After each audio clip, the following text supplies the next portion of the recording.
আজি বলক যাওঁ মোৰ মানুহজনৰ অফিচলৈ। এয়া মোৰ মানুহজনৰ অফিচলৈ আহিছোঁ। এই মূৰ্তি আছে, ভগৱানৰ মূৰ্তি। এই মূৰ্তি ধুবৰ কাৰণে আহিছোঁ। এই ফুলখিনি দেখিছেনে কিমান ধুনীয়া। এয়া চাফা কৰিছোঁ, সেৱা এটা কৰিলে প্ৰথমে। এয়া মূৰ্তি চাফা কৰিছোঁ। মূৰ্তিভাগ বাৰু আপোনালোকে কেনেকুৱা দেখিছে? খুব ধুনীয়া মূৰ্তি, ভাল লাগে ন।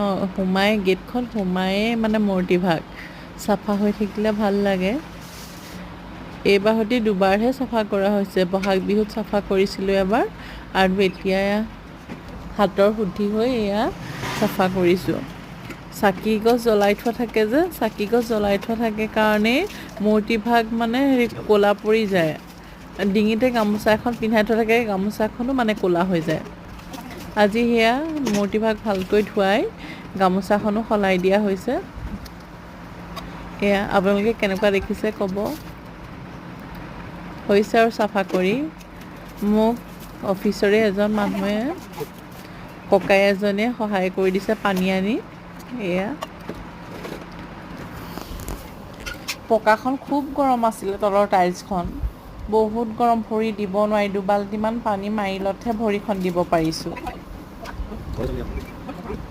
সেয়া হৈছে আৰু এতিয়া চাকি গছ জ্বলাম। চাকি গছ জ্বলাই আকৌ ওপৰতো এভাগ মূৰ্তি আছে, মানে শিৱ আছে, বিষ্ণু এনেকৈ মূৰ্তি আছে। সেয়াও চাফা কৰিব লাগিব। তাকে সেয়া চাকি গছ জ্বলাই লৈছোঁ। মনটো ভাল লাগে চাকি গছ